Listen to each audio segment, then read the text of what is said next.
A kid suddenly can't breathe. I wonder, is it asthma or panic? What's really happening? This case looks confusing because both problems make kids feel the same tight chest and fast breathing. But the real clues are hidden deep inside the airways and the brain's alarm system. Today, we'll crack the mystery and learn the difference between airways closing and anxiety tightening.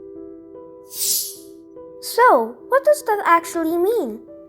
Asthma is a medical condition where the small air tubes in your lungs, called bronchi, tighten and swell so air cannot move freely. Anxiety breathing is when the brain sends a false alarm that makes your chest muscles tighten even though the lungs are actually open. One is a physical airway problem, the other is a brain-driven stress response. Both feel scary, but they are very different inside the body. I wonder, how does the body react when this happens?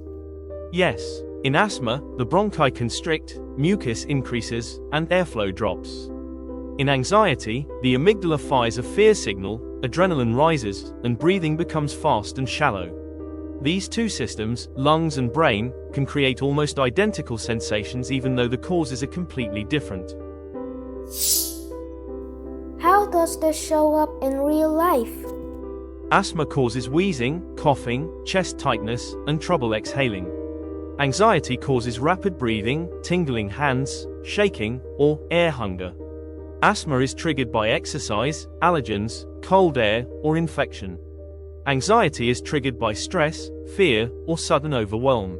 Asthma improves with inhalers and slow breathing, worsens with allergens or exertion. Anxiety improves with grounding, slow exhalation, and calming the amygdala. So, small equals big? Exactly. A tiny trigger like dust or running too fast can tighten asthma airways over time if unmanaged. A small stress moment can also grow into a bigger panic cycle if the brain learns to fear the feeling of breathing hard. It's like a spark becoming a fire. Early signals matter and small choices shape long-term health. So, how do I start? Step 1. Identify. Notice if the problem is airway obstruction, fast breathing, or chest tension. Step 2. Reset. For asthma, stop activity, sit upright, try slow exhalation, and use prescribed bronchodilator if needed. For anxiety, activate the vagus nerve by lengthening exhale, relaxing shoulders, and grounding your senses. Step 3. Prevent. Keep hydration, avoid known asthma triggers, practice breathing drills, and build stress-resilient habits. What should we do today? Today's challenge is simple. Do one slow breathing cycle, inhale for 4, exhale for 6, and repeat 3 times. This keeps the vagus nerve calm and your lungs working smoothly. Comment the word breathe if you want more detective cases like this. Your body is full of clues, and learning them makes you strong.